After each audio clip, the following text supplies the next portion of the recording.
Salut à tous, salut Thomas. Salut Alice. Bon, ça y est, notre duo favori est enfin arrivé à Fort-de-France hier soir.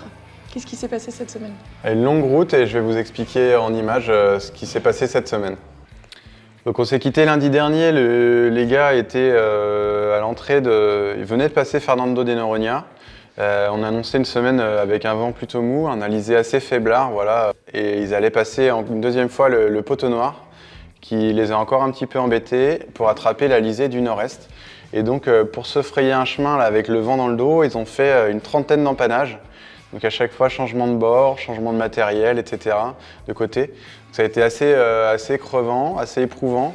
Ça a été une course plutôt mentale voilà, jusqu'au bout, parce que mine de rien, ils ont mis une vingtaine de jours à réaliser cette transat. Donc habituellement, c'est plutôt entre 15-16 jours une transat Jacques Vabre pour les IMOCA.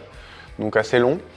Et puis derrière, ils ont avancé tranquillement en ligne droite, plutôt ligne droite. Alors sur la cartographie, on a l'impression que les bateaux vont droit, etc. Mais en réalité, ça nécessite souvent des changements de voile, etc.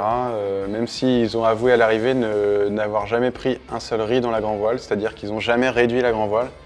C'est assez exceptionnel sur les bateaux comme les IMOCA parce qu'il faut assez rapidement, généralement, prendre des riz. Donc ça veut dire qu'ils n'ont pas eu des conditions depuis le départ très fortes. Ils ont aussi avoué quelque chose, alors nous on savait au sein de l'équipe technique, mais ils n'avaient plus de SPI depuis quasiment le début de la course. Donc ils ont dû adapter leur stratégie au fait de ne plus avoir de SPI. Ils ont utilisé leur grande Jenaker, qui est une grande voile qui s'enroule, contrairement au SPI qui lui ne s'enroule pas.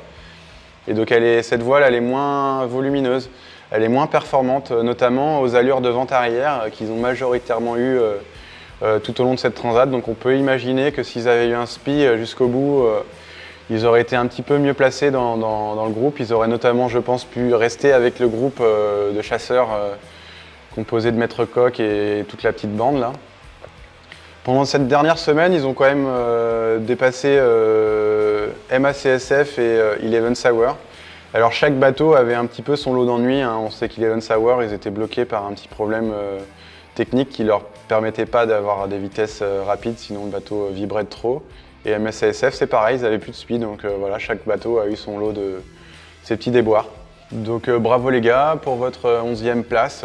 Voilà, c'est premier bateau sans foil, c'était un de vos objectifs.